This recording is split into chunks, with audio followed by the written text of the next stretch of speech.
Some ancient discoveries don't just raise questions, they break the rules of history itself. These are not myths. These are not legends. They are real structures built thousands of years ago that display a level of precision and engineering that still cannot be fully explained. And here, the word machine does not mean gears or motors. It means systems of precision, engineering, and execution that defy what should have been possible at the time. Their scale rivals modern construction. Their accuracy challenges modern tools. And to this day, there is no confirmed explanation for how or why they were built. Here are 5 ancient machines that shouldn't exist.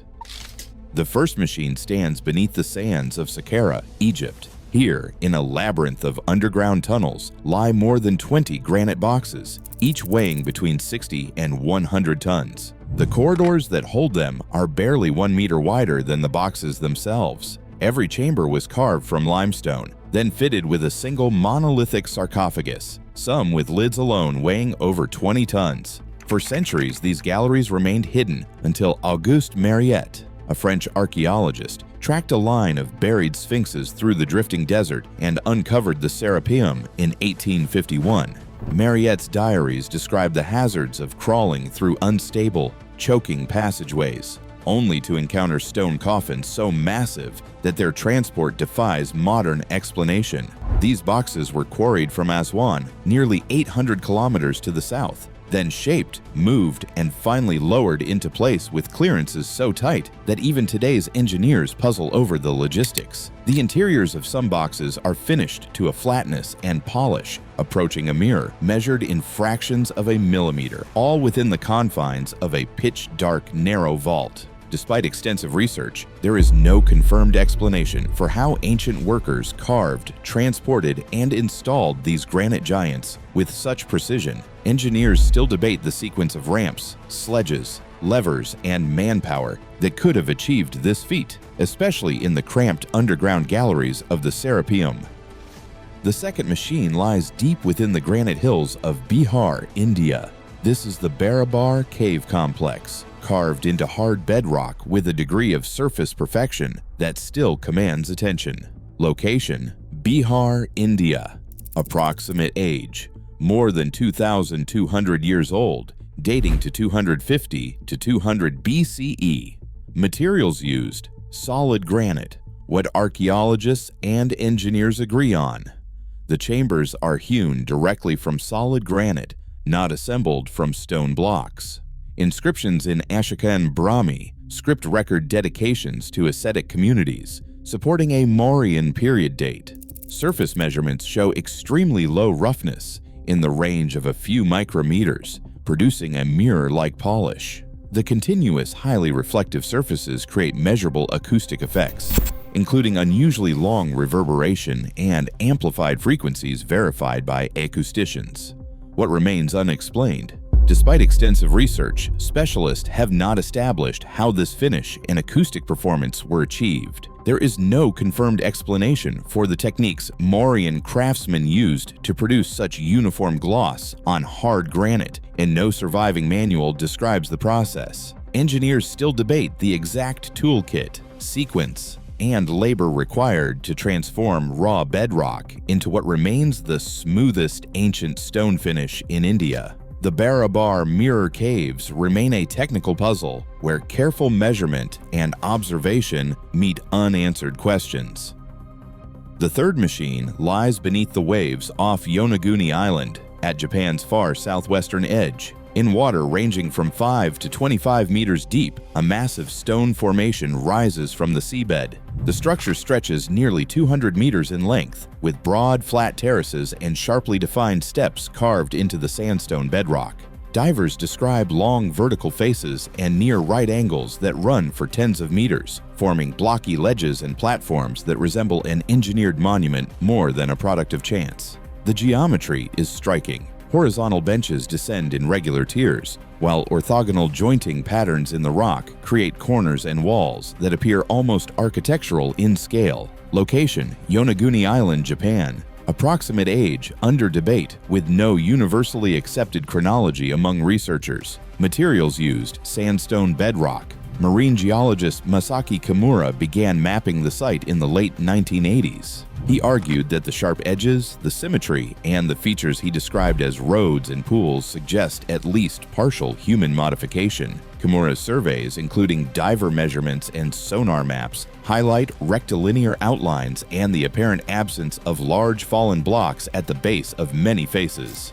What archaeologists and engineers agree on is that the terraces are real and measurable features, recorded by divers and by sonar. Surveys show broad benches, stepped platforms, and persistent straight edges that demand explanation. What remains unexplained is the extent to which human hands shaped these forms. Despite extensive research, there is no confirmed explanation accepted by all experts for the formation's machine-like geometry. Engineers still debate how much is the work of natural forces, including intersecting fracture planes, wave action, and earthquakes, and whether any human modification played a role. The Yonaguni terraces remain a real, measurable system of stone platforms and steps, their origins unresolved, and the subject of ongoing scientific debate.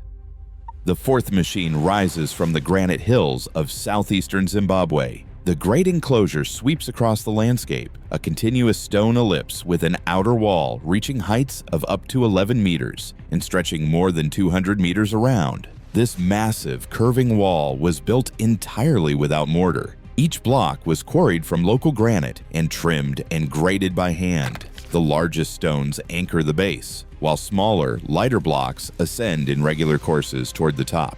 This careful grading distributes weight and stabilizes the structure, a technique that has kept the walls standing for over 6 centuries. Location: southeastern Zimbabwe. Approximate age between the 11th and 15th centuries. Materials used: locally quarried granite blocks. Inside the enclosure, a narrow passageway twists between parallel walls, both following the same gentle arc for tens of meters. The inner and outer walls maintain a near-constant distance, their curvature so precise that modern surveyors still remark on the accuracy. The cross-section of the walls reveals a deliberate inward lean, a batter that shifts the center of gravity and helps resist collapse. Archaeologists and engineers agree on several points. Excavations confirm the site was planned and constructed by ancestors of the Shona-speaking peoples, whose descendants still live in the region today. For decades, colonial authorities denied this origin and attributed the ruins to distant civilizations. British archaeologist Peter Garlake challenged those claims in the 1960s, using pottery, radiocarbon dates, and architectural analysis to show the walls were the work of African engineers. Garlake faced dismissal, but his research ultimately changed the global understanding of the site. At least 1 million granite blocks make up the Great Zimbabwe Complex, each shaped to fit its place in the system.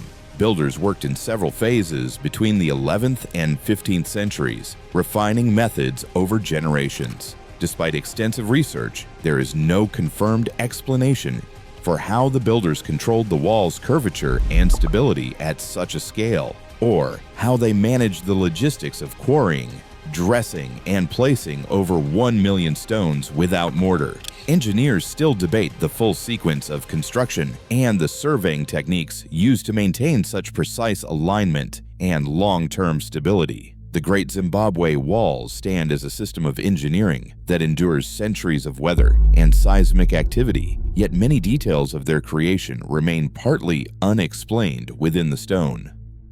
The fifth machine stands at the heart of Cusco, Peru. Located in the city center, Coricancha dates to the 15th century, and it was constructed by skilled Inca masons. Materials used include dense andesite and diorite blocks, some quarried over 20 kilometers from the city. The stones were shaped and fitted without mortar, producing joints so precise that modern surveys measure gaps of less than half a millimeter. In the finest courses, the fit is so tight that even a knife blade will not slip between the blocks. That level of precision extends across curved walls and polygonal blocks that interlock in 3 dimensions, with subtly faceted contact surfaces forming a dry seal that resists movement and the passage of water. Archaeologists have identified stone hammers, copper and bronze chisels, and abrasive sands as the principal tools available to Inca masons. Despite extensive research, experimental attempts using these materials can shape and smooth andesite,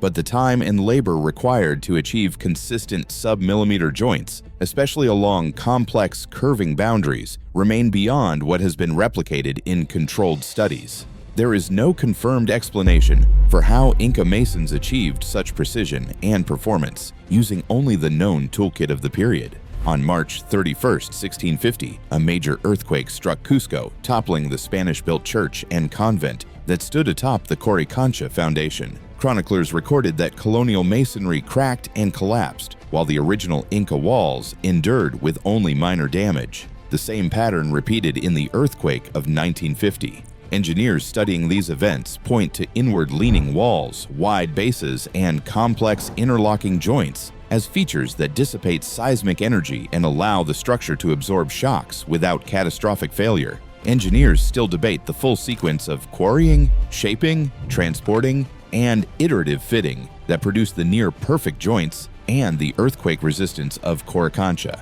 Despite centuries of study, the site remains striking and unresolved. The Coricancha stonework demonstrates extraordinary craftsmanship and structural resilience. The site stands as a final reminder: these ancient machines are real. They were built by ancient civilizations, yet their methods remain unexplained. As new discoveries continue to emerge, one question remains: how much of human engineering history have we truly understood? Today, the precision of these ancient machines still outpaces modern explanation. Their precision challenges what we accept about human achievement. As technology advances, we search for answers, not just in lost tools, but in lost knowledge. Despite extensive research, there is no confirmed explanation for many of these methods, and engineers still debate the processes that produce them. Some mysteries are not ancient. They are unfolding right beneath our feet. What do you think?